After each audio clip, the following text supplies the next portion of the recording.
Well, I think it's time we made a start. In 1987, George Bush I responded to a question about his limited short-term political objectives by admitting that he lacked the vision thing. Now, in any statesman, this is a tragic admission, but today it would be even more than tragic. Our fate and that of the planet itself may well depend not just on our having a vision, but on the character of that vision. For Roger Gottlieb, our guest today, the recent emergence of, or proliferation of interest in religious environmentalism offers many resources for articulating such a vision. The signs of this emergence are many. The Evangelical Environmental Network, the pronouncements of, I think it's the Patriarch Bartholomew, the recent pronouncements of the Vatican, all point in the same direction. But like our own sorely missed Sally McFaig,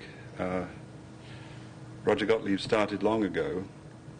Most of his over a dozen books, I think 14 books in the last 15 years or so, have explored this relation between religion and the environment. And I won't list all these books. I'll say that the last one, the one that I've been reading, which is wonderful and exciting, is it's called A Greener Faith. And I think it was on the heels of that he published the Oxford Handbook on Religion and Ecology.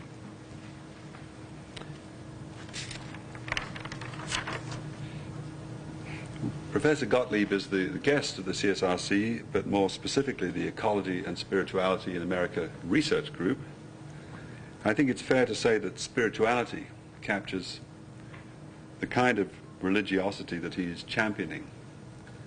It's nicely captured, I think, by the line that our most recent guest, John Llewellyn, quoted from surrealist poet Paul Eluard: "There is another world, and it's in this one." What I find especially impressive is the way in which Roger Gottlieb further links religion and the environment to questions of social justice and social change, where too often people think of these as somehow in opposition or not even linked. I remember some people objected to Gore getting the Nobel Peace Prize. They said, he's advocated environment, what's that got to do with peace?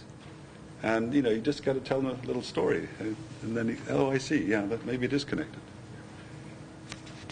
Roger Gottlieb received his PhD from Brandeis, currently teaches at Worcester Polytechnic Institute. He's a most distinguished philosopher, much in demand on the lecture circuit.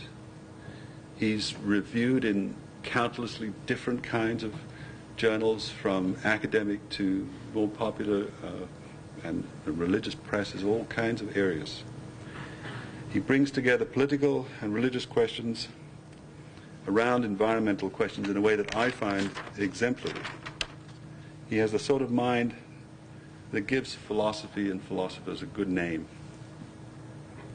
moving effortlessly, I think, between a kind of phenomenology of attentiveness to the many ways in which the more than human creatures voice their needs and concerns, to an elaboration of what a truly ecological democracy would look like.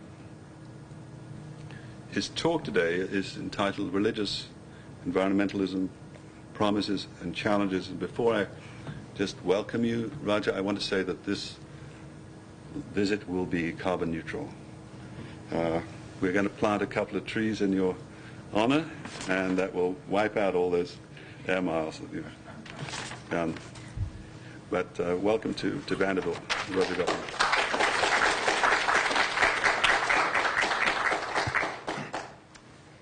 Well, thank you, David. Thanks for coming. Nice to be here. You know, the world is kind of scary these days.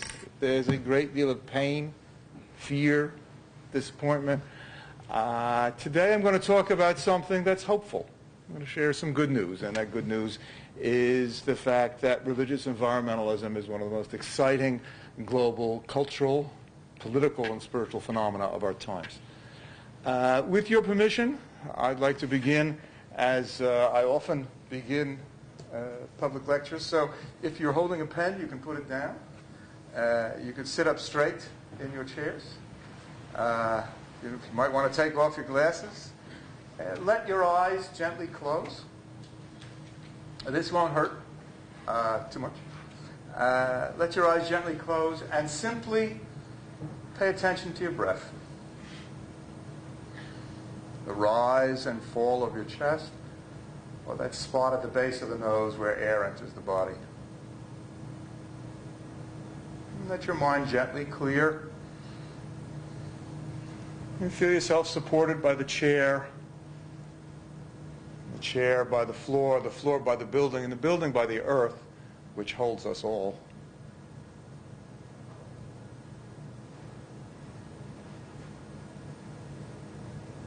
And find yourself coming fully into this space and time.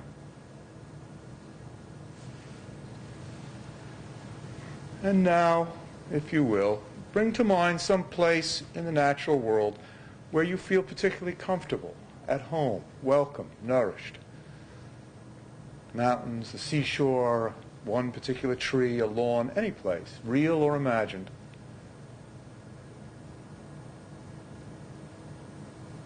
And see yourself in that spot with as much clarity as you can. The quality of the light, temperature, the breeze. Acknowledge your own connection to this place.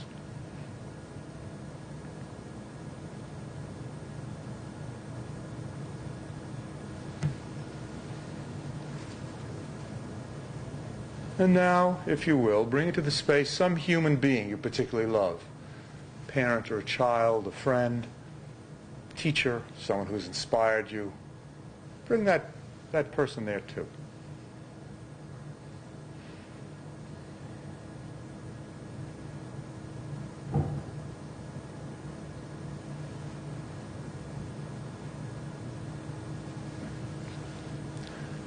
And now, if you will, bring yourself back to your body in this room. Focus again on your breath.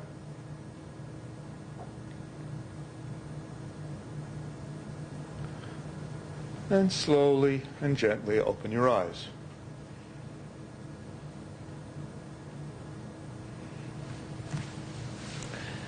Now, I will go on for a bit. If you get tired or bored, just close your eyes and go back to that place. Because in a sense, that's all I'm talking about. In a sense. But now I'm going to talk a lot and say a lot of other things. What are we talking about here? We're talking about the response of world religions to the environmental crisis.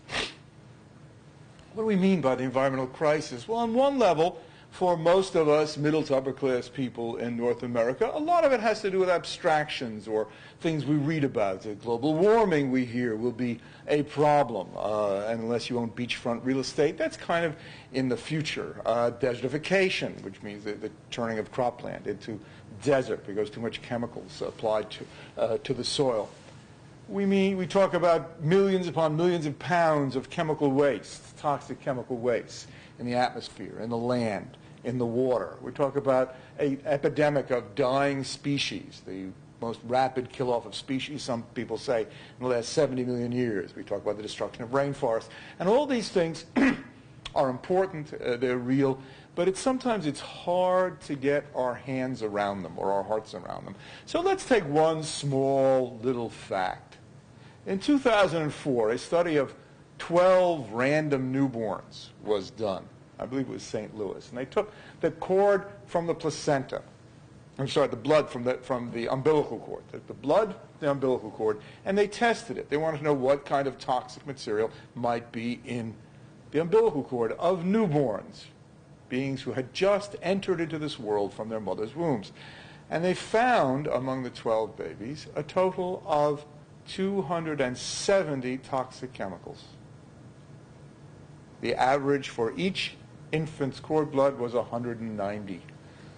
And these chemicals were implicated as carcinogens, chemicals that cause cancer, implicated in damage of the neurological system, of the endocrine system, of various aspects of development. 190 per infant. If anyone here expects to have children or grandchildren, the environmental crisis is not simply a headline. It's not simply something that happens somewhere else. It's not something that means you're going to have to turn up the air conditioner. The environmental crisis is written on the inside of our bodies. Why is this a religious problem? What has this got to do with Jesus or Buddha or the Torah or anything else that we call religion? What's the connection? Well, the first connection is rather obvious, that religious people, just like everybody else, have bodies. And since they have bodies, their children, their infants too, will be born with 190 toxic chemicals in their bloodstream. So on the very simplest level, of course it has to do with religious people, because religious people are people.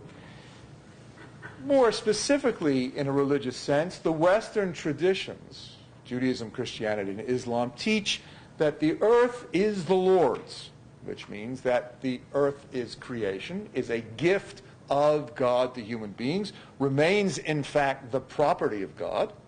It's not our property. We are tenants, tenants at will, at whose will? God's will. And if this is a gift from God to us, and we call ourselves religious, how can we be treating it in this way? Third way in which this is an issue of religion is very specific, which is to say there are a number of different religious rituals that have to do with the physical world, and it's questionable. For instance, if you're taking communion and you are eating a wafer, does it make any difference that the wafer has poisonous pesticide residues in it? Is it the same communion? If you're a Jew making what we call kiddush, which is a prayer to sanctify the wine on Friday night of Sabbath, does it make any difference? The same thing. If there's poisonous pesticide residues in that wine, in what sense can you sanctify something like that? If you're a Buddhist and are told by your Buddhist teacher, focus your attention on the breath, does it make any difference that it's the kind of day in summer where they say, don't go outdoors? The air is dangerous. The air? The air? How can you have dangerous air? Well, we do. We've created it. Fourth way in which this is a problem of religion has to do with the very presence of God. If you read the Bible, if you read the Koran, if you read Buddhist teachings, virtually all the world's religions, the indigenous traditions as well, have this sense that sometime, some places, somewhere, you can find God in the natural world. God expresses him or herself through the natural world. God is found there.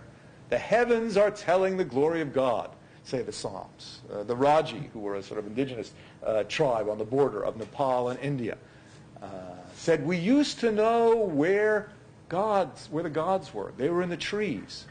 Now, all the trees have been cut down. So where are we to find God? Anne Frank, most people here, I think, probably heard of the diary of Anne Frank, who was a Jewish teenager, who had to hide in the attic during the Holocaust. And she wrote, as long as you can go outside and be alone with nature and God, as long as that will happen, then there's hope.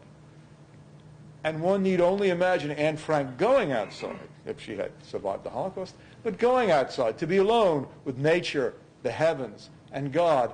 And she can't find any quiet because there's planes buzzing overhead, or so she goes into the woods and an acrid smell comes up because somebody's been doing some illegal dumping in a pond, and this kind of toxic smell arises because of what's been dumped in the pond. Where then is the sense of peace? If we can't find God in nature, it may be rather hard to find God other places. And this goes for the sort of freelance spiritual types as well, the people who say, I'm spiritual but not religious.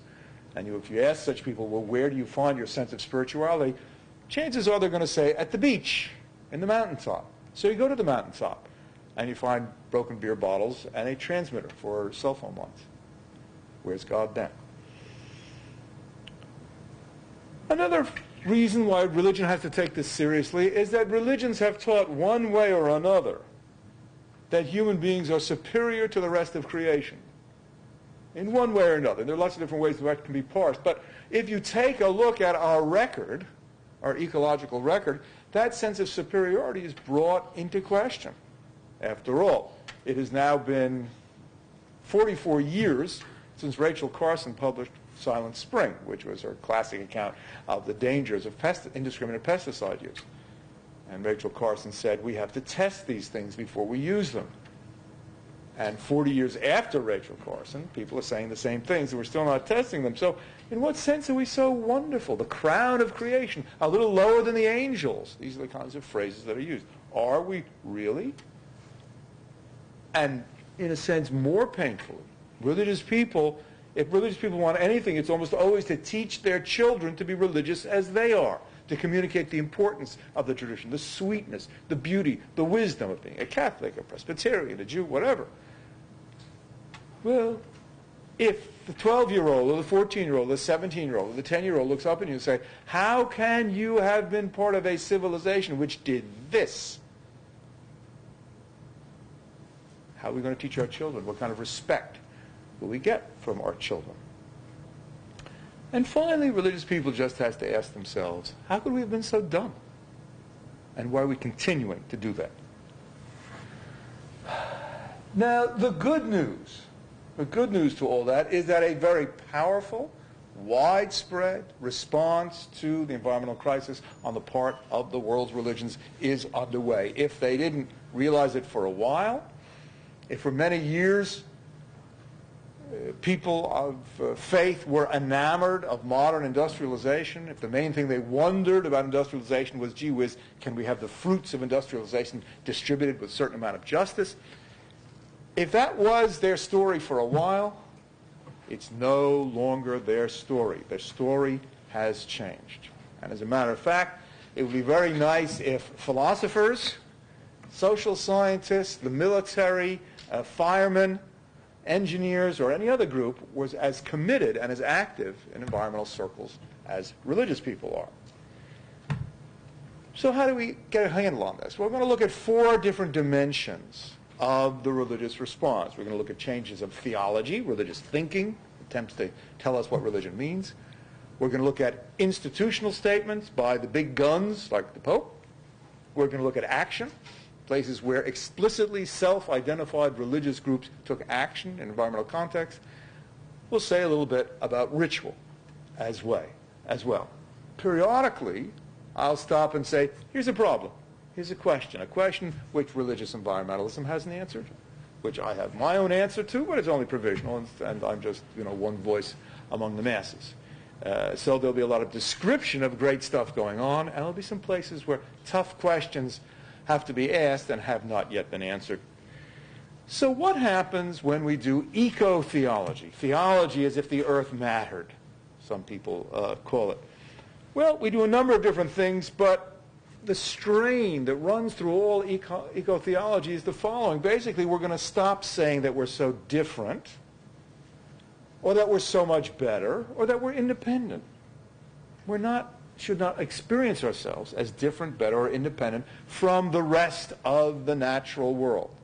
We're connected. And we're not so special, and we're not so fabulous. We may be in some ways distinct, but certainly an elephant is different from an earthworm, and a sun is different from a porpoise. So we have every living thing has its distinct features. How do we do that?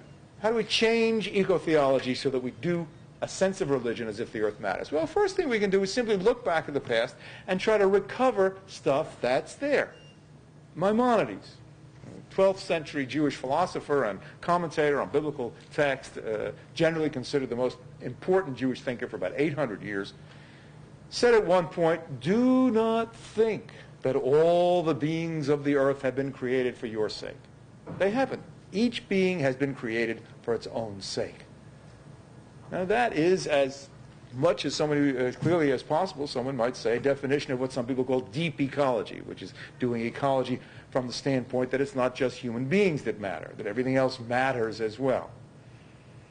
St. Francis, Catholic saint, identified as the patron saint of ecology by Pope John Paul II, used to take earthworms out of the road so they wouldn't get crushed. And he would sing along to the flowers and ask them to praise God. So you have these elements. Now, this actual truth of it is that these were marginalized. What Maimonides said about don't think all the beings were created for your sake, he said it, but nobody paid much attention to it. And while St. Francis is sort of cute and has been used in some children's stories, and you have a bird bath with his name on it, this kind of thing, he also was marginalized by the Catholic tradition, treated as a saint, and his stuff about the importance and the sort of connection to the natural world pretty much avoided or forgotten. But it's there. That's the point. It's there. Second thing that you have to do if you're going to change theology into eco-theology is you have to reinterpret it. So let's take a look at the big culprit in the Western tradition. And as a matter of fact, since it's a Christian culture which is responsible for the wave of industrialization which spread over the planet, now it's been taken up by all the other cultures, it's very important to look at the Christian attitude towards these things. So Christianity starts then with the book of Genesis. And in Genesis book 1, lines 26 to 28, you have the offending passage, the great offending passage, which says basically God said, let us, we're not clear who he was talking to, but obviously there was a committee of some kind being organized, let us make man in our image. Right? We're going to give man dominion over the earth. Okay, so you got two things. You got man in our image, that's the only being that's created that way. With that phrase, and going to make man in our image. Now this phrase, this passage, has been used many times throughout history to justify human beings doing just about anything they want with the rest of nature. You find Nachmanides, this 14th century Jewish commentator, who basically says this passage gives us the right to dig the copper out of the hills and build here and do whatever we want. You find evangelical Christians quoting the same passage. You find a contemporary commentary in the book of Genesis saying, really, the world is just a machine to make possible people fulfilling their religious responsibilities. Okay? However, this is a passage in a very large book called the Bible, and this is not the only way it can be interpreted. Not the only way it can be interpreted. For one thing, if you look at the original Hebrew, there's the suggestion that when we say made in the image of God, what they're really calling to mind is the way in which people would have a coin stamped with the image of the king, and that would indicate that they were the bearer of the king's wishes. Right? Bearers of the king's wishes. And there are other interpretations of the phraseology which says, let us make man in our image, simply means that human beings are different in certain particular ways. Maybe they're different because they have religious obligations and no other part of nature does. The point is that you don't know what that passage means on its face. At the most you can say is that we're supposed to be God's representatives on earth. What God wants with relationship to nature doesn't tell you from that passage. So let's look at some other things in the Bible that may give us some idea. Are human beings totally different from nature? We ask the Bible. What does the Bible say? Well, one thing it says in the second creation story is that human beings are made out of what? They're made out of earth or dust. What is the Hebrew word for that stuff out of which human beings are made? Adamah. What is the name of the being that's made from Adamah? Adam. Or you might say the earthling was made out of earth. That would give you sort of the resonance of the Hebrew. What happens to the earthling when he dies? He goes back to the dust. All of a sudden, we don't seem so totally different. Right? There's a Hebrew phrase that's often used in the Torah, first 5 books of the Bible, to refer to all living beings, not just humans separate. Living spirit is the way we might translate it. And interestingly, even though it's the same Hebrew, many translations of the Bible change the translation when it refers to people and when it refers to human beings, to animals. So the translators won't allow the Bible to speak the actual language it's speaking in terms of using the same phrase to return to human and animals. What are the first people supposed to do? Are they supposed to go to the mall? Are they supposed to build a steel factory? No, they're supposed to keep the garden in which they've been placed, to dress it, to keep it. Some translate it as to serve it. all of a sudden the picture starts to get a little cloudy. Are we so much better than the rest of the world? Are we so different? Not so clear anymore. Let's push on. All I'm doing is the Torah here, first 5 books of the Bible. Are there any passages in the Torah which say that we should have regard for animals? Well, actually there are. If your ox is threshing grain, now, I'm a city boy. I don't know what it is to thresh grain. I barely know what an ox is. But the idea I think you want to have is 2 huge stones, and you put the grain in between, and that grinds it up somehow. And the ox is hooked up to the big stone and walking around in a circle. So there's all this grain around. You can't muzzle the ox. That's what it says in the Bible. Don't muzzle the ox when he's threshing the grain. Why? It's your grain, isn't it? Didn't God give us the world to have dominion over? Well, actually, not according to the Bible. Because in this case, you ain't got dominion over the animal. You got to let them eat. They're working for you. Let them eat. On the Sabbath, you're not supposed to work. Your servants aren't supposed to work. And guess what? Your animals aren't supposed to work either. If your enemy's donkey, your enemy, not your friend, not even your mother-in-law, your enemy, if your enemy's donkey is crushed under the weight of his burden, you have to go and help raise up the donkey. Why? Because you love your enemy? It doesn't say why. But there's an interesting suggestion there. And the one I like best, I mean, there are many other passages, but I like best. You know, every 7 years you let the land rest. It's called a sabbatical year. Professors take a sabbatical, right? And they don't grow anything. But you're not allowed to plant. Now, if you don't plant a field, but you've had stuff planted in, because seeds will drop, stuff will grow spontaneously. Now, surely you should be allowed to go and gather that food because you didn't plant it, right? So it's not like you worked sabbatical year, you're supposed to let the land rest. Well, actually, no. Leave it alone, says the Bible. Who gets it? The poor, the widow, the stranger, the orphan, which is a kind of code word in the Bible for the socially powerless. And who else? Wild animals. Wild animals. Let them eat it. Okay? So you begin to see a sense of connection, of communion, of consideration that's expressed throughout the text in the relation of human beings to animals. Not only to animals, but to the natural world. Let the land rest. Don't cut down fruit trees when you're having a siege of a city. Did you make the fruit trees, says the Bible? No. So leave them alone. Now, this is a new green reading of the Bible. Have I imported anything to the Bible that isn't there? Absolutely not. It's all there. I don't know how many people here are religious, consider themselves attuned biblically. All the texts are there. Nothing up my sleeve. But what happens is that under the pressure of a new historical event, called the environmental crisis, we read the text in a different way. Just as the Holocaust made us read texts in a different kind of way, and the rise of science made us read texts in a different kind of way.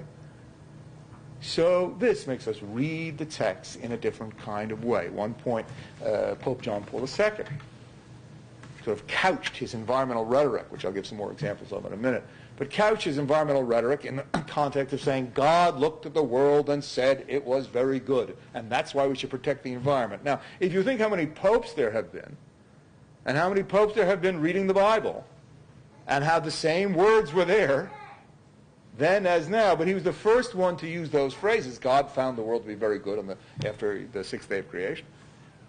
He's the first one to use it that way, but it was always there.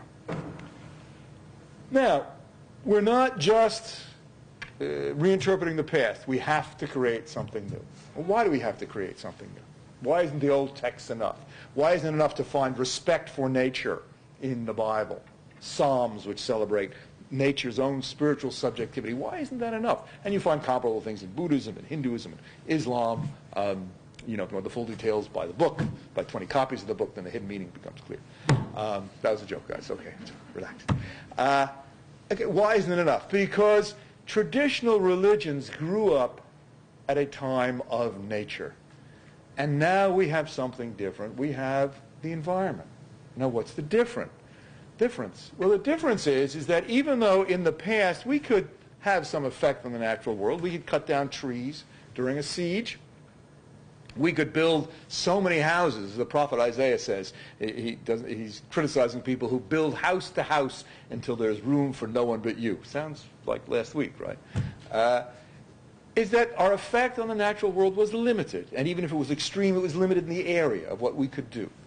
Right? Now, in terms of at least the surface of the earth and the oceans, there is no limit. No previous czar or king or emperor could alter the constituency of the blood of newborn babies, or make, as in many places in this country, mother's milk toxic for their children for their babies to nurse because of what's in them.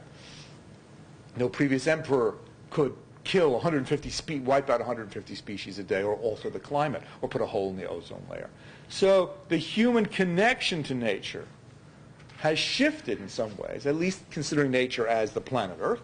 The human relation to nature has shifted dramatically in terms of the capacity of our technological powers really to alter fundamental conditions for life. At this point, there is nothing on the Earth that hasn't been affected by us because we've changed the climate. There's no piece of wilderness that doesn't exist except on the sufferance of some political organization. It may be kind of wild in a national forest or a national park or a game preserve, but only because some government has put a fence around those places. Everything depends on us in a way it never did before. So what are some new ideas? Well, one I think is pretty nifty. It was worked out by a couple of rabbis, Arthur Green and Arthur Waskow, and the idea is eco-kosher. Okay, eco-kosher. So if you think of kosher as a set of rules, traditional Jewish rules for what you can eat. Certain foods you can eat, like lobsters. Certain foods you can't eat together, like milk and meat. And certain foods you can't eat at a certain time of year. You can't have leavened bread during Passover. So these guys said, well, what about eco-kosher? And Waskow got up and gave a talk and said, what if we said in our sermons, in our synagogues, that an SUV is no more kosher than a ham sandwich? Would people storm out of the synagogues, or would they change? Sally McFaig, as David mentioned, who's one of the leaders and a brilliant mind in eco-theology, said, here's an idea for you guys. What if the earth were the body of God?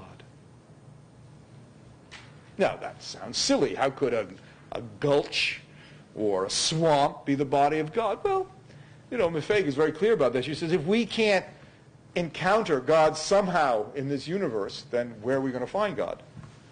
But even more, it's just a metaphor. It's just an idea. Just like God the Father is an idea, a metaphor. God the giver of the Torah is an idea. God the writer of the Koran is just an idea. So there's another idea. The earth as the body of God. And the Spirit of God is not some separate presence elsewhere. It's the aliveness of creation. The aliveness of creation. It's the breath, which is a term used throughout the Bible for being alive. The breath. The fact that we move as living beings. God then becomes less a distant cause or a separate judge, but a permeating spirit which we experience through our experience of life.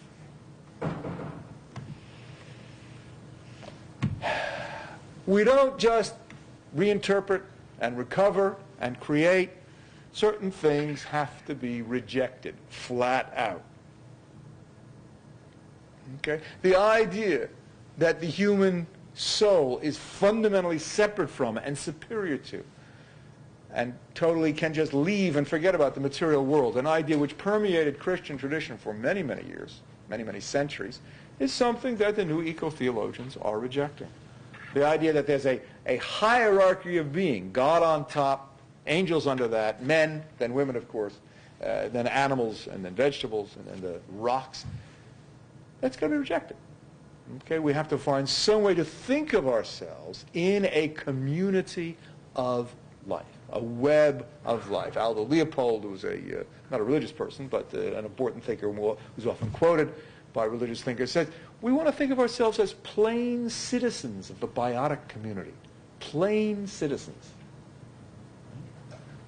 And there's a marvelous image in the Buddhist tradition called the jeweled net of Indra, which is this net of infinite size. And at every place that the fibers of the net cross, there's a jewel.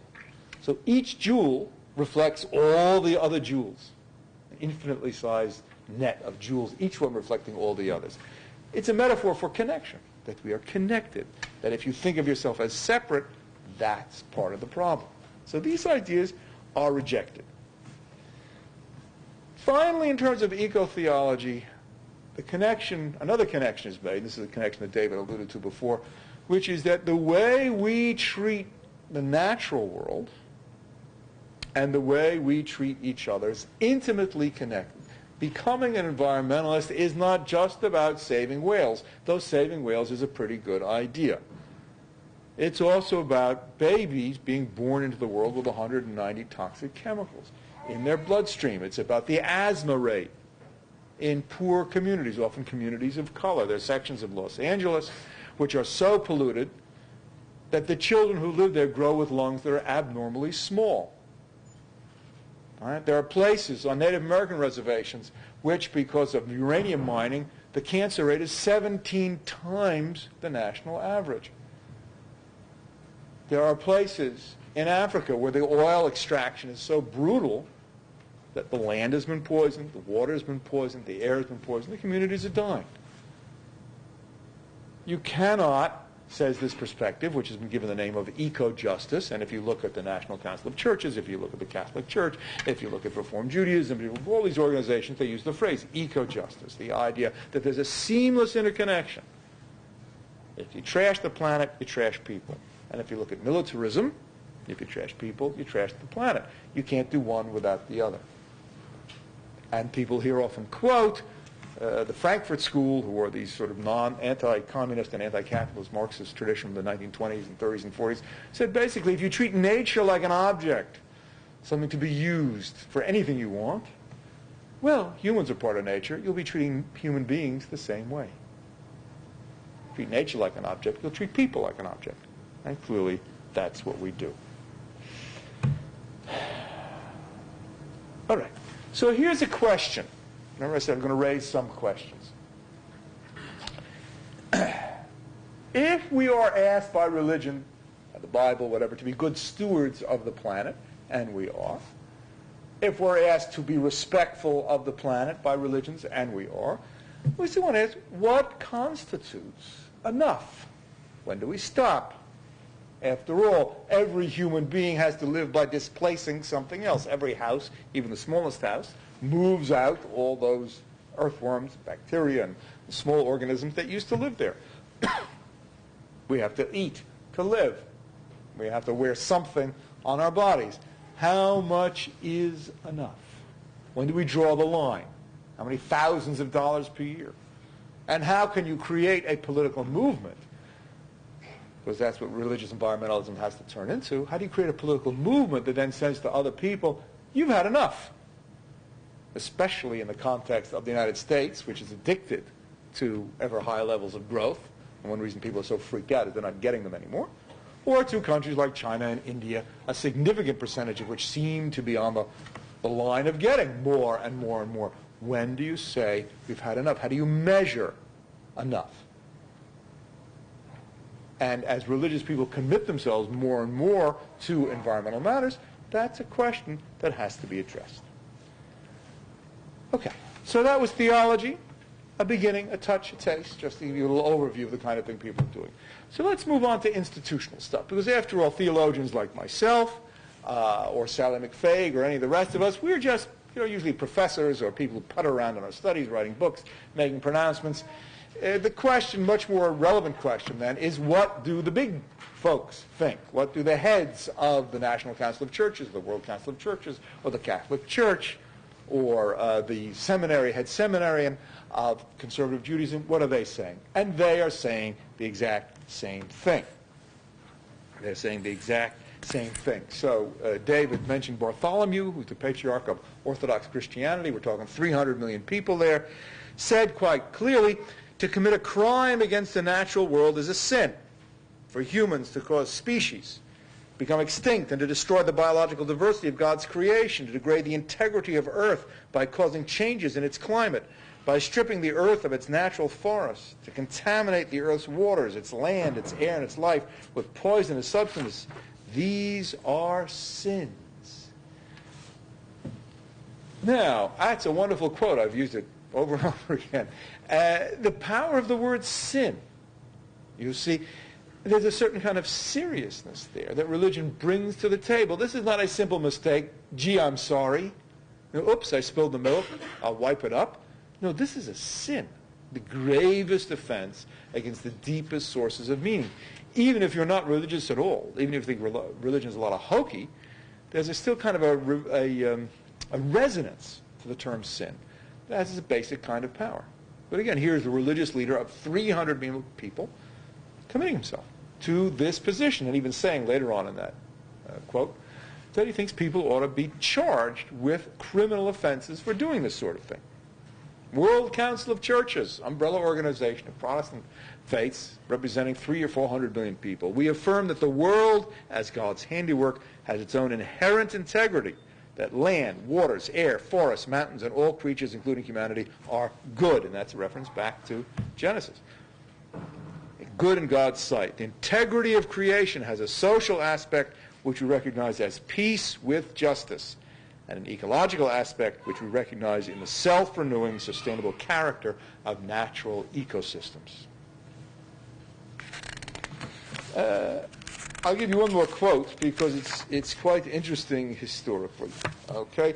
What I want you to bring to mind is century upon century of the struggles between Christianity and for most of that time Catholicism with every religion that talked about the sacredness of nature. You can go back to the Torah, where God instructs the Israelite people to wipe out the other religions in the Promised Land, especially the sacred groves, cut down the trees in the sacred groves.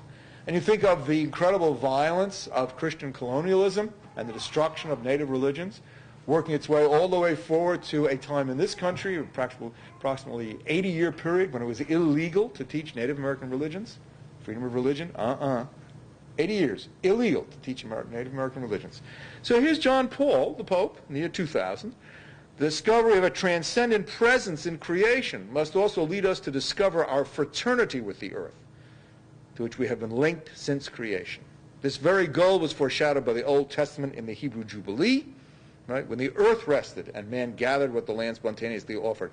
If nature is not violated and humiliated, it returns to being the sister of humanity. Sister of humanity. And the wonderful thing I like about that phrase is that he's not saying, gee, if you stop polluting the earth, kids won't be born with cancerous chemicals in their bloodstreams, which is very important. Or if you stop cutting down the rainforest, we'll have more oxygen. Or if you stop using all these fossil fuels, beachfront property won't be overwhelmed by the rise in the ocean. No, he's saying that nature has a kind of subjectivity itself. Now, what is that subjectivity? Well, he doesn't say, and different people are going to give you different counts of that, and it may be hard to figure it out, but there's a sense that the growth of a tree, the flight of a bird, the way a fish sparkles in the sunlight, that there's something really alive there, alive as we are alive. Not alive in the sense that we're going to take courses at Vanderbilt University or write books and pat ourselves on the back or become insurance salesmen or even vote Democratic or Republican or Libertarian. That there's something that's infused with the miraculousness of life, and it ain't just human beings. And this is coming from the head of the largest, most powerful, richest, most influential religion on the planet, a religion that has a history of denying any kind of sensibility like that. Now, I call that big news. I call that big news. Now, it's great to talk. It's what I do for a living. But in the sense then we have to also ask ourselves, what kind of stuff do religions do? Right? What kind of stuff do religions do when they act? So let me tell you a couple of stories, because stories are nice. They make make something very concrete. Tanzania, right? Oceanfront country, some fishermen, and they fish by dynamiting, which is, let me tell you, very effective. I once saw it done in Afghanistan. The dynamite goes in, and then 30 seconds later, you get all these dead fish floating, or stunned fish floating at the top of the water. You just gather them in. So they were dynamiting fish. The only problem is you destroy the fish stocks, you destroy the spawning, you destroy the coral reef. Not a good idea ecologically. So the government went to them and said, stop doing this. And they said, no, we're going to keep doing it. And some Western scientific ecologists went and said, stop doing this. And they said, no, we're going to keep doing this because it's all very easy. And then some environmental types, World Wildlife Fund, an international group called the Alliance for Religion and Conservation, got together with the local religious leaders. They talked to them, The religious leaders went and looked at the Koran, and then the religious leaders said, stop. And they stopped. As simple as that. Religion has this enormously powerful motivating force. Enormously powerful motivating force. When it's enlisted in the service of environment, it's a motivator.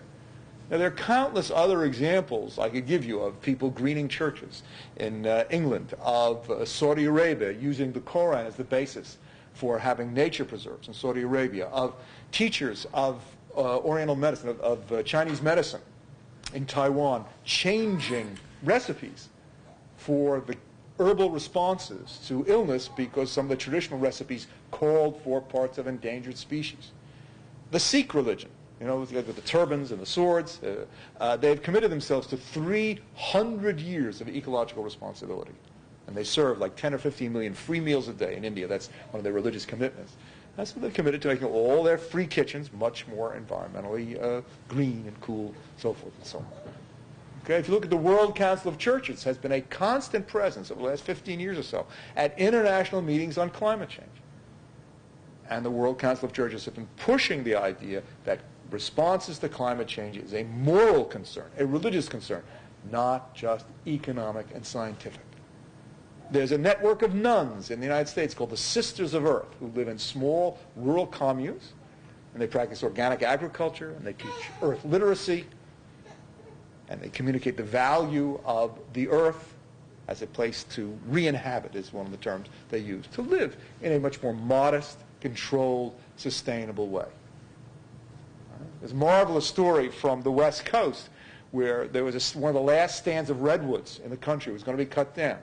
And the guy who ran the corporation who was going to cut it down was pretty well known in the Jewish community in, I think it was Houston, someplace in Texas. And some local Jewish activists and rabbis got together. They became known as the Redwood Rabbis. And they demonstrated against cutting down the redwoods, and they sent letters to Hurwitz, Charles Hurwitz was the guy's name, and calling on Jewish values that he should not destroy some of the last remaining redwoods. And they had sit-ins there. They would do a religious service celebrating the Jewish connection with trees, which is a certain holiday that happens in late winter. And they walked in, and they did civil disobedience on his land. Religious Witness for the Earth, which is a group I'm now connected to, as a multi-faith group. They went to the Department of Energy in 2001, and they sat in and got arrested protesting George Bush's energy policy. In small ways and in large ways, religious environmentalism is a happening thing. Right? David mentioned the evangelical Christians. Now, this is a group that's not your typical leftover old hippie like me, or your crunchy types, or your Volvo liberals. These are biblically orthodox folks, right? Well, they had this What Would Jesus Drive campaign where they challenged the transportation choices of Americans, including their own evangelical brothers and sisters. They went to Detroit. They challenged the auto companies. They went on a cavalcade through the South. And they ended up at the largest Christian rock festival in the country. What would Jesus drive? They say our transportation choices must reflect our commitment as Christians. So these are just a few of the literally thousands of examples I could give. And you know something? I used to pretty much know what there was to know in this field, and now I don't anymore because it's grown so much. There's a tremendous amount happening. But still, let's raise another question. Let's ask ourselves, who cares what religion thinks? Religion isn't very important, is it? After all, religions, I mean, think of Christianity. Think of the Sermon on the Mount. I don't know if any of you know. I mean, I come from a very kind of irreligious part of the country. Most of my students have no religious education whatsoever. But not if you've ever heard of the Sermon on the Mount. Okay. Some of you have. Good. All right. Well, Sermon on the Mount is, some people, sort of the classic statement of Christian ethics. It's supposedly a sermon given by Jesus. Now, unless they've rewritten it lately, he didn't say, go, blessed are the people who accumulate a lot of money. Right? No, it's blessed are the poor. Another place, I believe Jesus said something about loving your enemies. Okay. And so if you take a look at America, which is a Christian country, predominantly Christian in terms of the religion people have, do you see people loving their enemies? After 9/11, was there a lot of love your enemy talk around? If there was, I missed it. And is there much stuff about it's not important to get rich? Being rich isn't good? No. The values of religion, somebody might say, are very nice, but nobody takes them seriously. Nietzsche said that the last Christian died on the cross. So who cares if there's religious environmentalism? Now, my answer to that is, well, you have a point. It's not as if we, live, any religious place that I've seen particularly lives by religious values. On the other hand, you can look at a number of points in time in history when the religious presence in a political movement was decisive. Look at the history of abolition. Right? Who led the abolition movement? It was ministers. Look at the role of religion in the civil rights movement. Look at the force of the religious left in the anti-war movement, even in parts of the feminist movement. Of course, most Christians don't live by Christian values. Most people in most countries, most of the time, are trying to earn a living, get by, and occasionally have sex. I mean, that's about it. That's what people are trying to do. But at times, there's an upsurge. We had an American Revolution. We had a French Revolution. The Soviet Empire was dismantled. I'm not sure what they have now is any better, but it was dismantled.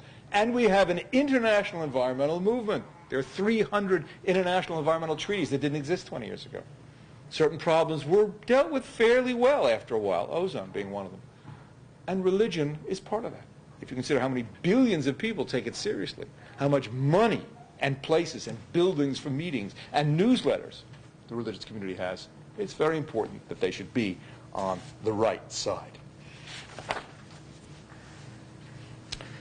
Okay, as I said, I can give you dozens of other examples, but let me just try to give you an overall sense. What happens to religion when it becomes green? How does it change? You can't remain the same. These things it's a shifting kind of pattern. So one thing that happens when religions become green is they become marvelously ecumenical. Marvelously ecumenical. There are groups that are have dozens and dozens of different types of... I was looking for a certain quote here, but that's right, never mind. It's a routine pattern now. You have documents signed by Buddhists and Jews and different kinds of Protestants and Catholics. And they can dig up a local Muslim, he'll sign it too. The idea is that religions have found some way to work together. It's a basic question that reverberates in the American scene now. What's the place of religion in politics? Can religions get along in democracy? Can religions get along with each other in the face of democracy? And in a sense, it's a kind of weird question, because take a look at religious environmentalism. It's already happening. It may not be happening everywhere, but it's happening there. And it's not just among religions of different, sort of standardized religions, also among the sort of the big-name, big-time religions and indigenous peoples. And if you think of the history of genocide against indigenous peoples, again, this is very big news. And there's one case in the country of Zimbabwe, which had been ravaged by deforestation. And a very powerful movement arose between the African independent churches, which are sort of black African Christian churches, and the more traditional sort of spirit-worshipping types. And they worked together. And again, if you think, for how long would it have been totally impossible for such an alliance to exist? And they planted 8 million trees. 8 million trees. And their documents are filled with this sense of respect for each other and this growing sense of respect for the earth. There's a marvelous quotation from one of these Christian bishops, and he's at a tree-planting Eucharist. And everybody in Eucharist plants a tree. And he's addressing the seedling. He says, "Tree, I plant you, tree. And I'm really sorry for all the other trees I cut down. So I'm not going to cut down any more trees, and I'm planting you." And again, think of Christianity, the anti-nature bias that permeated Christianity. Here's a bishop talking to a seed, okay, in the context of working with indigenous peoples and with ancestor worship. And all this kind of weird, people have cults and caves. All right? Totally different tradition. And they're working together. So you're going to be religiously environmental, you have to work together. We all breathe. We all drink the water. We all want our kids to be born without toxic chemicals in their bodies. Of course we have to work together.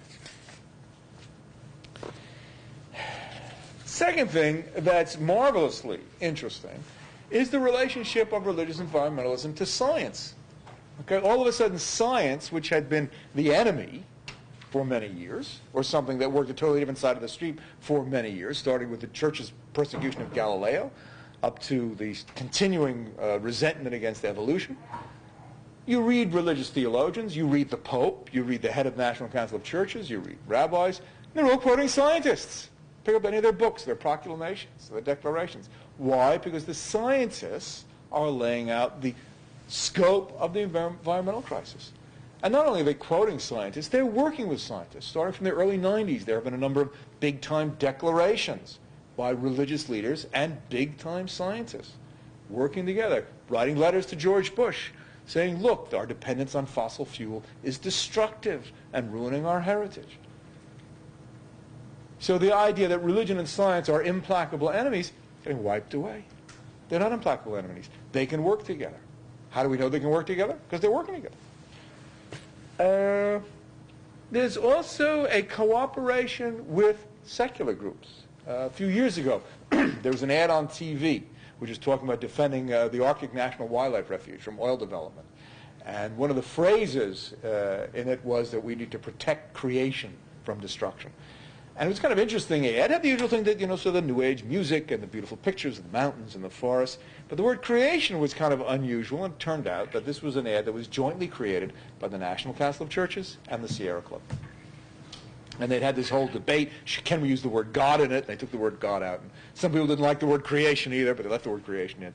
And they got very powerful, positive response. I talked to both the head of the Sierra Club and the head of the National Council of Churches, and they said they got, just everybody was very supportive. And since then, there's been a real connection. The Sierra Club now spends over $100,000 a year reaching out to and working with religious groups. If you read statements by the bishops of the Philippines, who 20 years ago wrote a very powerful statement about the ecological destruction of the Philippines. They say, we have to work with the ecological experts. We have to work with the scientists. We have to work with all people of goodwill. So there's an opening there for religious and non-religious, for secular and religious to work together. Now, the third thing that happens to religious groups when they become environmental, and this I particularly like because I am so far to the left I fall off the planet occasionally, is that religions become more, what I would say, progressive or leftist, more critical of the social order. Now, that's not 100% for every religious group, but it's very, very, very the dominant response. And why is that? Well, the simple fact is that you cannot be a serious environmentalist without noticing the ways in which military repression, governmental repression, and capitalist power are the main agents for destroying the environment. We can't not see that. The corporations pursue profit at the expense of anybody's health, and they spend tens of millions of dollars to convince everybody that they're green when they're not. They spend tens of millions of dollars to lobby for environmental laissez-faire on the part of the government, and then after the government finally compels them to restrict themselves in some way, they take out ads saying how wonderful it is that now they're restricting themselves in some way. That's called greenwashing. Dominant thrust of a capitalist economy is to turn the environment into what, in fancy environmental term, we call an externality. An externality is just an unaccounted for consequence of some kind of economic activity. So if I buy shoes from David for $50, he makes $50 for the shoes. I get the shoes, but who pays for the pollution of the river from the tannery that made the leather for the shoes? Who pays for that? Not me. I just bought the shoes. Not him, he's just selling the shoes. But the toxins go into the river and poison the fish downstream and hurt the fishermen and hurt the tourism downstream. That's an externality. Who cares? We're just the market. Right? Okay. So as religions confront this, they have to confront, and here's another big question, they have to confront the idea of capitalism. Can we have a sustainable form of capitalism? Now, I personally have my doubts because it seems to me that capitalism is committed to growth at all costs. And the disproportionate amount of social power that you have with the enormously vested amount of power of the capitalist class makes any kind of true collective good social policy pretty much impossible. The problem, however, on the other hand, is that, I may be the last socialist in America. I don't know. So it's not as if this idea of overthrowing capitalism is exactly on our agenda, nor is it something very easily that's going to come to the lips of religious authorities, since by and large most people identify socialism as the enemy. But in any case, you do find a movement towards the left, and it's very interesting even among evangelical Christians, a generally conservative group, socially conservative, politically conservative, Republican voters, over the last year, year and a half or so, they have split precisely on environmental issues. And there was a ad taken by some 97 evangelical leaders, heads of seminaries, heads of evangelical newspapers, preachers with huge followings. And they took a page ad in the New York Times, which ain't cheap. I think it was about $100,000, to say, we as evangelical leaders think global warming is an acutely important issue.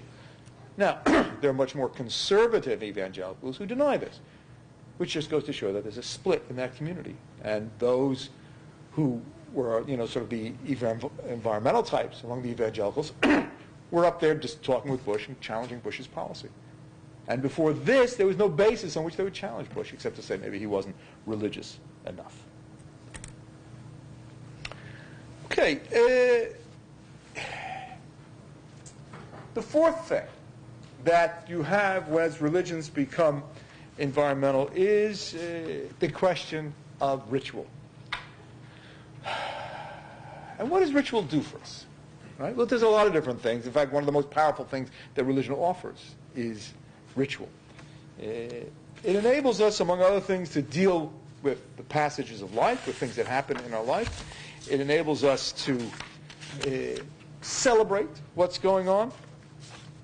And it also enables us to say, we're sorry. And all these things have been incorporated into religious rituals. The National Council of Churches mailed Earth Day packets to each one of its member congregations. I believe it's 127,000 congregations.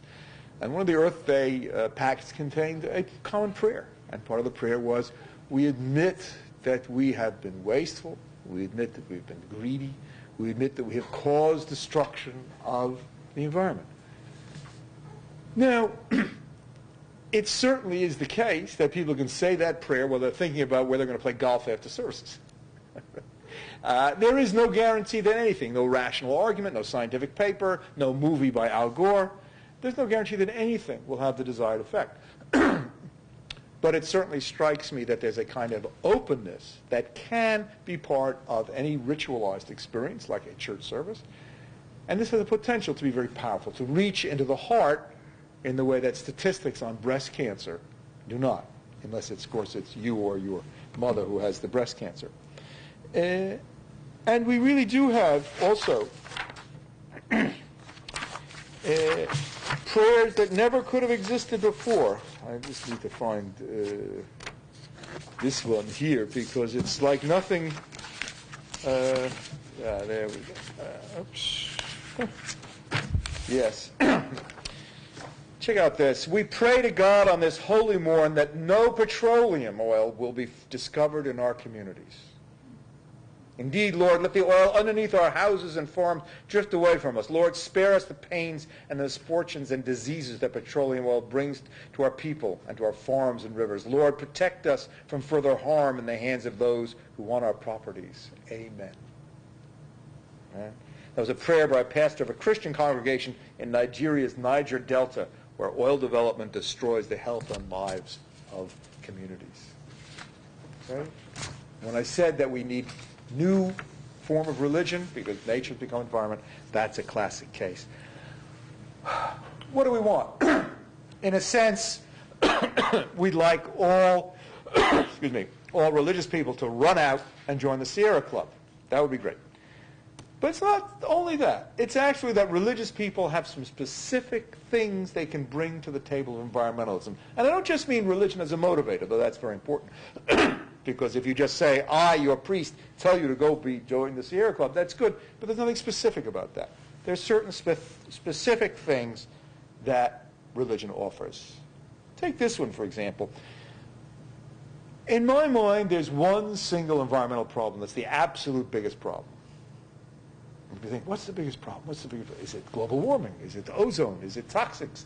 Is it biodiversity? Is it the rainforest? No, it's none of those. It's denial and avoidance. It's people not being able to face the truth. And I say this as somebody who spent many years hiding from the truth himself. It was just too scary for me. I couldn't face it. Pick up the newspaper, I look away, I talk about racism and socialist revolution and women's rights and black rights and anti-Semitism. I would not talk about the environment. It just scared the hell out of me. Now, for many people, religion is itself just one big fat exercise in denial. Nothing's happening here. We'll all go to heaven. Who cares? On the other hand, the heart of religion often contains very powerful sources to direct your gaze to something that's very difficult. If you're a Catholic and you take confession seriously, that can be pretty rough. You have to really look at yourself. If you're a Buddhist and you're finding yourself overcome with lust by somebody, you're told to meditate on their bodies, but what their bodies will look like in 100 years. This is not easy stuff. Joanna Macy, who's a Buddhist and a deep ecology, says, let's take our Buddhist temples and move them to the sites where they store nuclear wastes. Let's focus our attention on this. And that's a kind of religious resource. Another kind of religious resource is that as an offset, an alternative to consumerism. I mean, what is the modern religion in the West? It's buy stuff. Well, what do we have when we don't go to temple? We go to the mall. Who are our high priests? The economists, who say buy, more and more, adjust the interest rate. And religion offers something else. And this is very important because if you try to build a political movement around asceticism, around don't, around you shouldn't, you're never going to get very far. You have to offer something else. So let's take an old religious idea. Let's take the idea of a Sabbath. 1 day a week, you don't work. Live big. Don't drive. Don't turn on the goddamn computer. What do you do instead? Make love. Read a book. Play Frisbee with your children. Pet the dog. Take a nap. Listen to the birds, because nobody's driving, so you can hear the birds. Look at the stars, because they turn off some street lights. In other words, you offer something instead. Because you know something? 7 days a week of working, shopping, computer, email, all that stuff, it's not making us happy. America is not a happy country. If we were, we wouldn't be drowning in alcohol and legal drugs and illegal drugs. We really wouldn't. Because endless consumerism does not make people happy. It gives you a temporary addictive fix of the next buying, and then the desperate waiting till you do it again. And religion can address this seriously and say, look, we have other values. And they're not about suffering. They're not about self-denial. They're not about always wearing a gray shirt. They're about other ways of actually living a happy and a fulfilling life that are not damaging.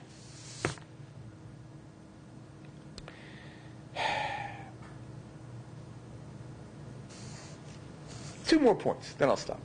Okay, one is this. There's a resonance, I believe, between religion and environmentalism that's absolutely profound, not just because of the reasons I've talked about religion, but because of the nature of the environmental movement itself. If you look at the history of environmental movement, certainly in the 19th century, it had a strong religious flavor. Not that the dominant religious institutions of the time were religious, but the people who did it, John Muir, Thoreau, Emerson, these were spiritually oriented people. If you talk to most of the environmental organizations, if you talk to people who do the work, even of the sort of hardcore nuts and bolts sort of eco-justice work in the slums of the Southwest, these people, yes, why are we doing this work? Because of the sacredness of life, because of the connection of human beings to all of life. This is not the kind of thing you got from Marxists, not the kind of thing you got from feminists, not the kind of thing you got from civil rights people. Those were movements, very valid, important movements. They were movements for a restricted group. They were important movements. I supported them, I still do. But it's different when you say, yes, this is something for all of life. Environmentalism, in a very broad sense, is often itself a kind of spirituality. By that I mean simply a form of self-understanding where you transcend the ego and you celebrate life as a whole. Right? And there's an affinity there, and that is clearly the best part of religion, to transcend the individual, selfish, grasping, controlling ego. So there's an affinity there, an affinity. If Petra Kelly, who was actually in the German government because the German Green Party had a certain amount of support, which she was voted in, said, our work is quintessentially spiritual. Well, this is somebody in the government, like somebody who might be in the Congress, right? And sort of like Dennis Kucinich. Our work is quintessentially spiritual, right? Environmental activist trying to save a mountain said, you know something? At the bottom, why are we trying to save this mountain? Because the mountain is sacred. Now you don't have too many Marxists talking in that tone, right? It's different. It's different because environmentalism is the most inclusive political movement. It encompasses all the others and supports all the others. And that provides a basis. After all, what does religion teach? At least sometimes, love your neighbor as yourself. Didn't say love your Christian neighbor as yourself, or love your Jewish neighbor as yourself. It says love your neighbor as yourself. What does Mahayana Buddhism say?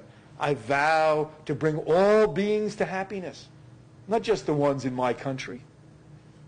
The great religious teachers have been talking about the universality of love, care, compassion, respect. Pick any term you like.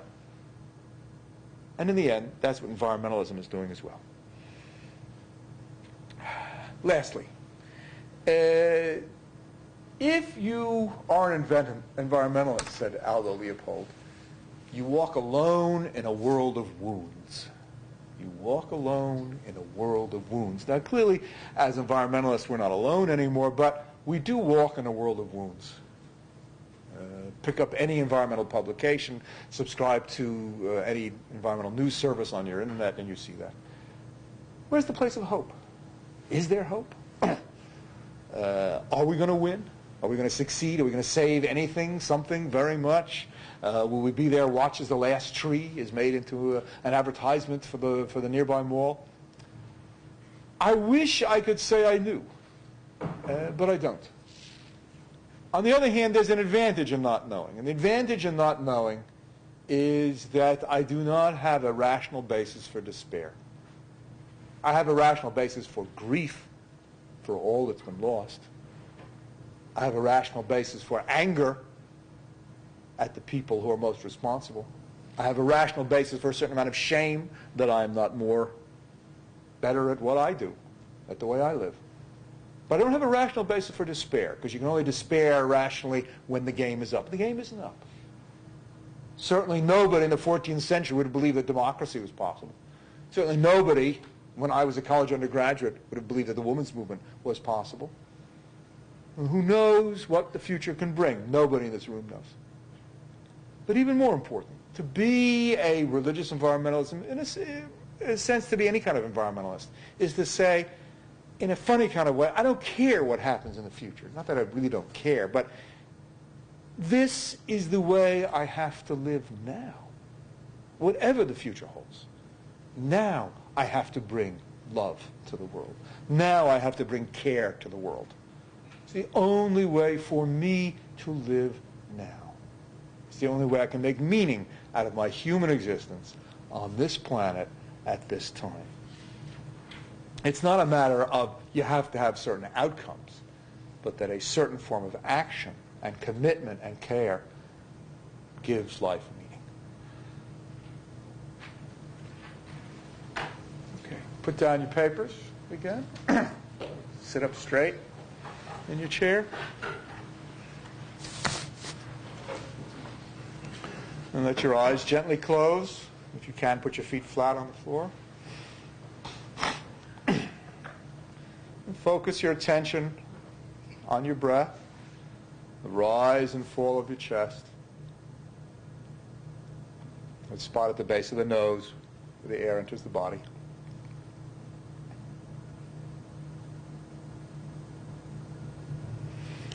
And in this relaxed state, ask yourself, is there anything you particularly want to remember from this lecture?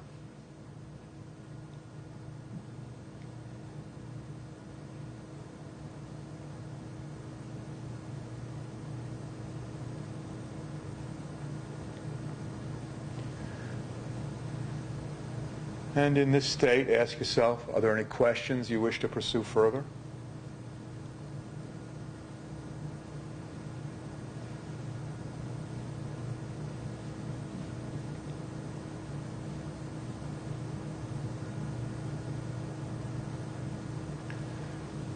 And now, if you will, return to that image with which we began, that place in nature where you feel safe and nourished, particularly beautiful place, special for you, and see yourself there clearly.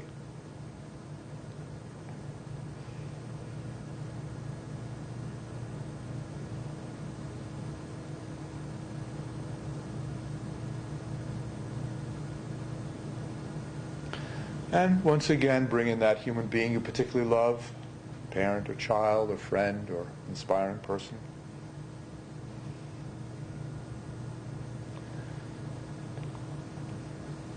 And in the presence of these beings, ask yourself, what can I do to protect them, to care for them? As they have loved me, how can I love them?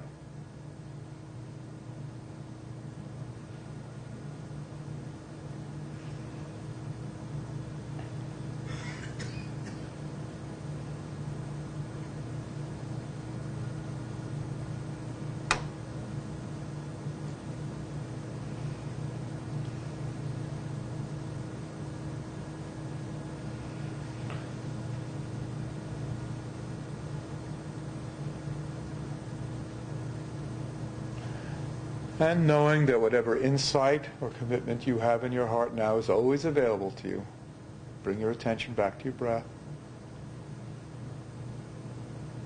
And just let your mind clear.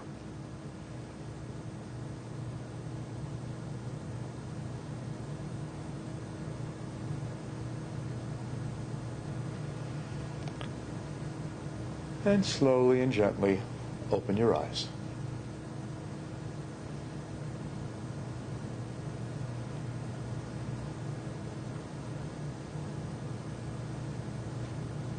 Thank you.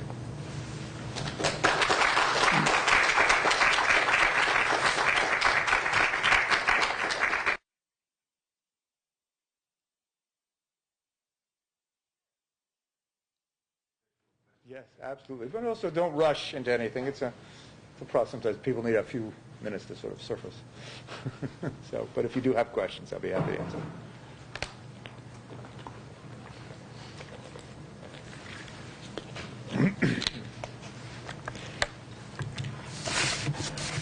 Yes. I'm sorry. Did you about who? Sorry, do you feel like there's been a cultural shift, especially in this country, in recent years? And do you have a sense of why? I think that there has been a cultural shift around issues of global warming.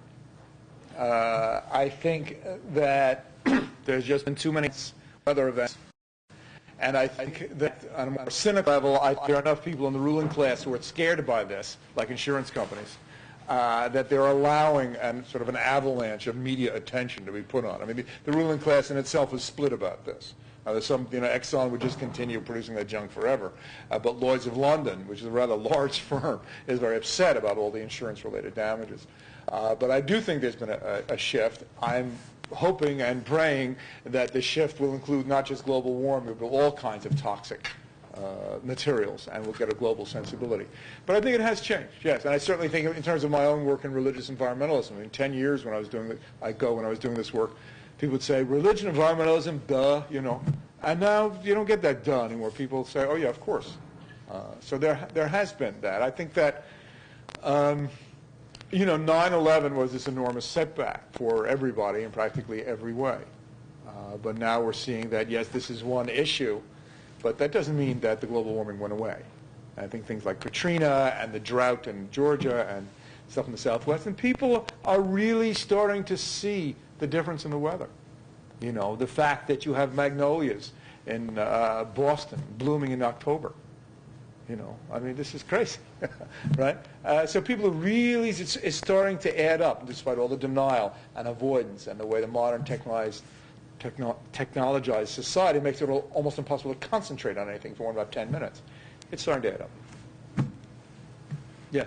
Kind of drawing on that denial, have you encountered in this in the discourse in these religious contexts of acceptance of the situation and using that as the motive? What do you mean accept? Well, it's your situation and Accept that it's happening? yeah. Yeah, I mean, look, who asked me to come talk? I mean, either academic settings, people are generally liberal, or I talk at churches and synagogues like that, where people are open to this. Occasionally, I come across people who want to, sort of bandy a certain fact about, and my answer is always, okay, if you don't think this is important, look at this thing. Global warming. Let's talk about desertification. Let's talk about species loss. And it doesn't make any difference. It's very scary. I mean, denial and avoidance are what make a lot of the world run. And it's also that, the point is that denial and avoidance are not just something we do as individuals, though it is that. It's also that the culture and the powers within the culture. I mean, one of the first things people do when there's an oil spill is spray stuff on the oil so they'll sink to the bottom. Right? Why is that? Is it less destructive at the bottom? No, in some ways it's more destructive.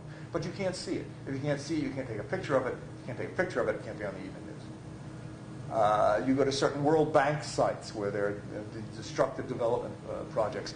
And they're cutting down everything, burning everything. But around the helicopter pad, where the foreign dignitaries come, they leave like a quarter of a mile of woods. Right? So people come, oh, everything's fine, there's no problem. They do the same thing out west. They clear cut parts of the national forest, but they leave 100 yards of forest on either side of the road, so you don't see. And then you see aerial pictures. It's a wasteland. But there's a kind of fundamental denial to all this. And it's breast cancer, right? People treat breast cancer. Everybody here knows somebody who's had breast cancer, right? And maybe somebody in this room has it. People treat breast cancer like it's an individual tragedy. That's a personal tragedy, but it's not individual. Not when there's some estimate 60, 70% of cancers are influenced by toxins. Right? I mean, what is a breast? A breast is a fatty area of the body. What is a fatty area of the body? It's a place where the toxins are stored. So breast cancer is not an individual matter. It's a tragedy. It's not individual. But people don't talk about it that way. And again, it's part of the denial. They can't face the reality. And it's our job as environmentalists to gently and with as much love and humor as possible, and not in the kind of manic, insane way that I did it when I first got into this, to try to help people avoid that. Get over it gently. Say, no, you actually, I wrote a whole book that this is the theme of, one of the themes of, is that you feel better when you get over your avoidance and denial. As horrible as it is, you stop because you know it's there, right? I mean, in order to avoid or deny something, you have to know it's there. Otherwise, you can't avoid or deny it. Right? You wouldn't be able to shield yourself from it unless you were able to put the shield in the direction where the threat is coming from. And if you put the shield down, yeah, you cry a lot. And that's okay. I cry all the time about this. What is the grief anyway? It shows that we love. That's what grief is. It shows that we mourn our losses. And that's fine. And that's the kind of sensibility we have that's really will make a difference to people. Because everybody's suffering with this. Everybody's suffering. And I think it's one reason that the young people in this country are so messed up. There's some of the drugs and the drinking and the college students who stay up to 4 in the morning, all that stuff. The epidemic of alcoholism on our college campus. These kids are drinking themselves to death at age 20. And why? Because they're scared of what? And this is part of what they're scared of. And nobody's saying, hey, talk to me about your fear. When I have students in my class, first day I say, let's talk about what you feel about the environmental crisis. And it's the first time in a classroom anybody ever asked them an emotional question. So what we can do, you can bring that out. And I think it's coming out well. I hope. Yes? Given what needs to happen legislatively and governmentally, just in this country, are you hopeful about the upcoming elections and particularly what the religious right's going to do in light of this? I think for other reasons having to do with Giuliani, I think the religious right is somewhat fragmented, which is okay by me. And in case you didn't get that idea. And also I'd say, there is the Evangelical Environmental Network, and they've been around for a while. And they did that "What Would Jesus Drive" thing. And, they're not going to be, I don't think they're ever going to change their positions on abortion or homosexuality or stuff like that. But about this thing, right, it's no longer going to be the kiss of death to be pro-environmental and a Republican. Now, they're way behind the times. And even on their, it just shows you the kind of stuckness of the thinking. Because there's no reason why a lot of people can't make a lot of money producing green stuff. Europe is very clear about this. They're producing lots of green stuff, and people are making lots of money on it. It's like the American automobile companies. There's something about American capitalism, I don't really understand this, which is so dumb. American automobiles used to rule the world. Now, do we have an automobile company left in this country? And if we do, how long is it going to last? Not very long. I don't get it. But I do think there is some hope, and there's a, look, at last count, there were some 450 locales in this country that were doing stuff about global warming. There's cities, counties, states. They weren't going to wait for the federal government anymore. And that's called democracy, and that was incredible. This is when the people lead, then the leaders follow, right? And, there's Focus the Nation, which is happening January 31st, which is a big deal thing. They already have 1,000 people, 1,000 different areas signed up, and there was Step It Up, McKibben's campaign. There's all these different things happening. And you know, what happens from my reading of political history is that once people get energized, right, then you get a whole different sensibility, because all of a sudden, instead of feeling atomized, separate, passive, you know, I can't be bothered, let's go to the mall, let's go to a movie, you know, so, yeah, we can make something change.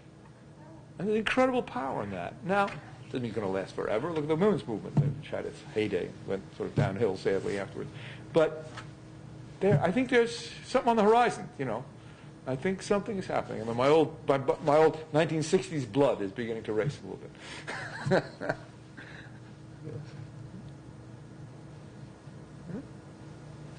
Okay. Yeah, sure. It was actually kind of like that. I was basically going to ask if you thought that, well, you mentioned that when religion becomes free, one of the kind of consequences of that is that everything becomes things become more leftist. Do you think that will spread to other issues like abortion? You kind of just Not necessarily. I think it'll spread in the direction of knowing that certain kinds of constraints on capitalism are necessary. That's the main thing. I think the social issues that came out of what we used to call the politics of difference from the 1960s and 70s, the women's stuff and that, I don't think that will necessarily spread. I think there'll be inconsistency, fundamental tensions and inconsistency within the movement. I mean, even within the women's movement, there are, you know, groups of Catholic nuns who are very pro women's rights in a lot of ways, but not abortion. And you know, people can work under those conditions if they say, okay, this is what we agree on, this is what we disagree on. So, I mean, I would have to, you know, if some evangelical Christian wants to work with me on global warming, and he doesn't support gay marriage, and my daughter's a lesbian, and I do, well, what am I going to beat my head against his door? What for? Let's work together on global warming. And he's going to have his anti-gay politics, I'm going to have my pro-gay politics, and we're just going to take it from there. Mine's kind of like a two-part question. First part would be, like, you're once a Marxist, and that's like materialist. Right. And now you seem to have moved over to more taking spiritual considerations as like causally effect. I mean, have you actually changed your mind? If so, what might go from the second kind of linked question is, you know, I've come away from listening to you feeling even more convinced about, you know, the importance of this path and the importance of religious motivation for helping people get onto this path. But then I think of the extraordinary power of consumerism, the other religion, and the habits and the structures of the habits that encase us on a daily basis. Mm-hmm. And I'm wondering how far this spiritual or religious transformation might just, as it were, stick at this sort of epiphenomenal level, that we would sort of recalibrate our belief systems. We become better able to think about what was happening, but nonetheless the engine of construction would continue. Yeah. Yeah. Okay. Well, I mean, in a sense, I mean, look, somebody once asked me, once a New Age center, and I said, well, you know, you can introduce me as a Marxist. And they said, well, what kind of Marxist are you? I said, I'm a nice Marxist. You know, my first book, 1987, was about the transformation of Marxist theory, basically under the light of the movement of the 60s and 70s. And the sort of the punchline of that was that economic conditions set the conditions for possible social change. They set the fundamental contradictions of the social order. But what the resolution of those contradictions depends on political organization and the level of self-understanding, what we call consciousness, right? So it's easy to move to there to say that, you know, religion is one form of self-understanding. And the contradictions of advanced capitalism, network capitalism, or whatever one wants to call it, can be solved in a number of different ways. They can be solved by you sort of Brave New World fashion, which is what they're trying to do now. They're just trying to drug everybody into submission. That's why they're now pushing antidepressants for kids in grade school. That kind of thing. So I think the form in which we understand ourselves is really an essential part of social change. You know, the Depression gave us the New Deal. It also gave us fascism. Right? Pretty similar economic conditions. So in that sense, you know, spirituality is part of it. I also think, to me, spirituality is not about causal forces. It's not about God. Now, that doesn't mean I'm against people who have God. So I don't in any classic sense. It's about a certain kind of life. I mean, it's very simple. I think only love brings happiness. That's hard because it means you have to give up greed, which really bothers me as an individual who has as much greed as anybody else, or maybe more. But it's about learning that and putting that into operation on a social level, because it's not just my loving my wife or my child or my friend David, but it's about institutionalizing a certain kind of care and respect throughout the world. And that's what all the great spiritual teachers taught, and that's what Marx taught as well. From each according to his ability to each according to his needs. Now, that could have come out of St. Francis, right? It came out of Marx, the same idea. The second question, yeah, I mean, consumerism may be the last thing to go, but I think we could go a whole great distance consumerism if we had certain kinds of laws about recycling, about what kind of stuff can be made of, about fuel efficiency of the cars that are driving us to the malls, all that whole range of things. I think that's probably where you'd have to go first to cut down on consumerism. And you can do that. I mean, if the federal government said, we will not buy a single car that has fuel efficiency of less than 50 miles a gallon, well, all of a sudden, there'd be this incredible market for fuel-efficient cars. It said, we're not going to buy any paper that's not recycled. Just Fiat, that's it. You know, I mean, federal government must be the biggest consumer, single consumer in this country. And all of a sudden, everything else would fall into line. It'd be amazing how fast it would happen. But as I said, this is kind of entrenched. We have to continue doing it the same old way. That mentality. The only thing that'll dislodge a mentality like that is a very angry, noisy popular movement. It's the only thing. You won't do it by convincing the people at the time. Yes? Awareness of sin in the way we treat the environment can be very motivating, but can it also be paralyzing? Because you can get to where, well, now I want to do something. Do is going to do damage. Yeah. It's one of the points I didn't get to. Look, last year I gave a talk at a local Eastern Orthodox seminary, and they were delighted because I talked about Bartholomew. The paper said the world is a sin, because they like to hear, you know, everybody talks about the Pope, who talks about him. But then I made the point that he gave that speech at a conference in Santa Barbara, California. Right now, as I said to them, I don't think the patriarch lives in Santa Barbara, does he? No, he lives in Istanbul. Well, he didn't walk there or bike, right? He flew, and flying is very bad for the ozone layer, global warming, blah, blah, blah, blah, blah. So the point is that everybody, including yours truly, great economic, blah, blah, environmental, blah, blah, blah, we're all, in that sense, sinners. We're all polluting. Now, what does that mean? It can mean like paralysis. You're right. It can mean I'm going to live in the woods like the Unabomber. At least I won't hurt anybody. Or it could mean go live on an organic farm somewhere, which is okay. There's nothing wrong with that. But I think on the flip side of that is that it gives a certain character to authentic environmentalism that is wonderful. And what's that character? It's humility. You know, I mean, I came of age in the 60s and was active in all those movements, and we had a lot of good qualities. Humility, No, we had arrogance. And too much arrogance. And we were putting everybody down and superior to the working class and the conservative workers. Blah, blah, blah, blah. We were, you know, just so wonderful. You know, and it's a terrible basis for political movement. Political movement should be open, honest, friendly. We welcome you. We respect you. You never say a bad word about another person. Say bad things about policies. I mean, about a year ago, I will not say another bad thing about George Bush. I won't make fun of him anymore. Why? Because somebody might like him. And if I'm making fun of Bush, I'm making fun of them. How am I going to get that guy to come to my meeting and sign up the petition against global warming if I'm making fun of him? It doesn't work. So you can use the humility, except that, yeah, we've made some really big mistakes. We're weak. All right, given that, now what can we do?